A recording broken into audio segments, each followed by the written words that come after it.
Hi, my name is Cassie and I am the CPA Marketing Chair, and I am super excited because today we have not one, but two people with us, and this is Jan and Joe MacDaniel, no S, MacDaniel, and they are the owners of, let me make sure I get it straight here, BookCrafters. It is a company that helps authors, and at BookCrafters, they have helped people publish just about or just over 350 books. You guys know exactly what you're doing. Most of the time, yes.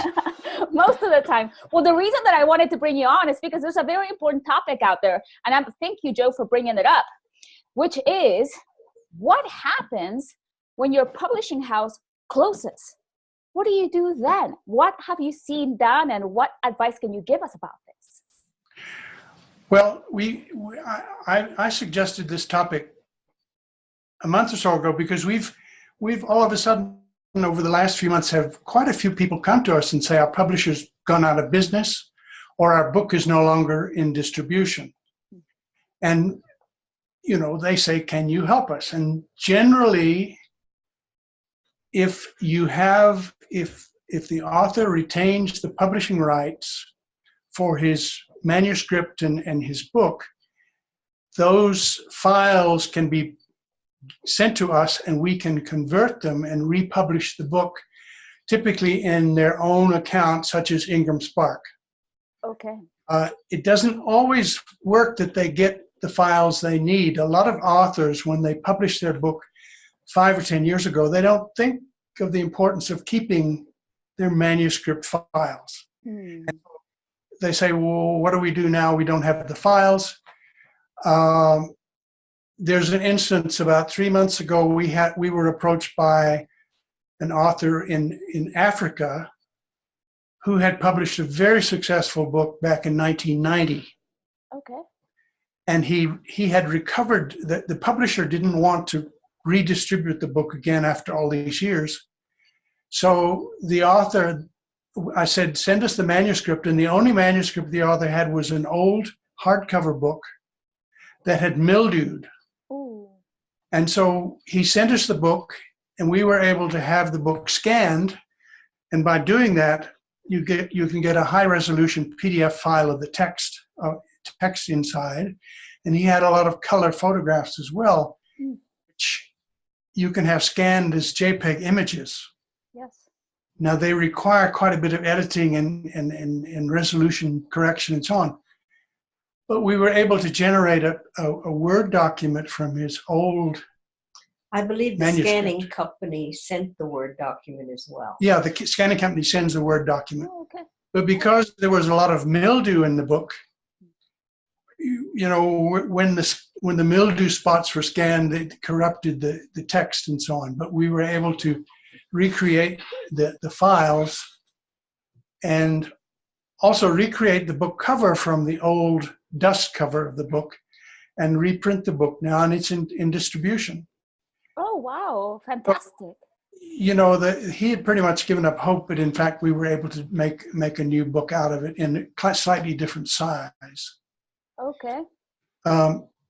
Another that is because he kept the rights. Yes, he had a letter from the old publisher giving him all rights to the book. Okay. So and what if he was fine. What if he hadn't had the rights?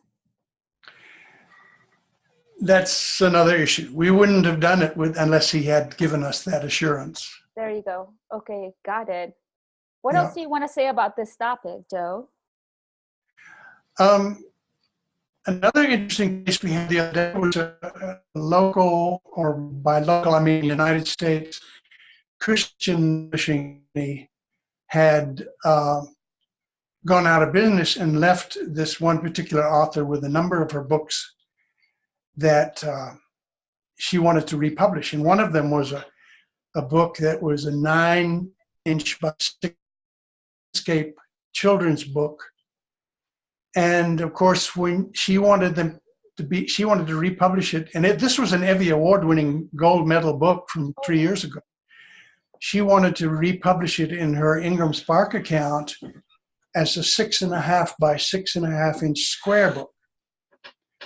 And so what we were able to do was we took the PDF, high resolution PDF files of all of the pages, including this wonderful artwork, and we had to edit the artwork so that we moved some of the images in. If you can imagine, you couldn't just squeeze a 9-inch into a 6.5-inch. So we had to take some of the key elements and move them in the picture, and then resize the pages as 6.5 by 6.5. Wow. And we were very successful in doing that. It worked out really well. We never imagined that we could do that, but yeah. it worked out. And one more time, I think that we froze a little bit. Who was this for? This was local, you said, to the United States, an author local here.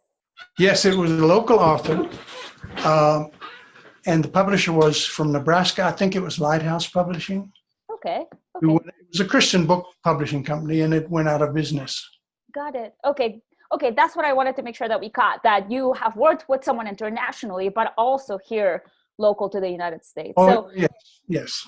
So I love that your name is BookCrafters, because it sounds like you do craft books 100%. So I love it. So now, guys, tell us, we might have to do another tip with you to give us some more information. But for now, to close this one up, tell us, how do we get a hold of you? Well, our email address is very long, unfortunately, but it's bookcrafterscolorado@gmail.com. Okay. No period, just BookCrafters Colorado. Okay. Or we are on the internet. We have a website, bookcrafters.net. Okay. And we're very active on Facebook. Okay. Sounds good. And also, of course, you can get a hold of them at the SEPA meetings, guys. So, all right. Yes. Well, thank you so much, you guys. This has been your 5-minute tip for this week, and we'll see you guys next week. Thank you. Bye.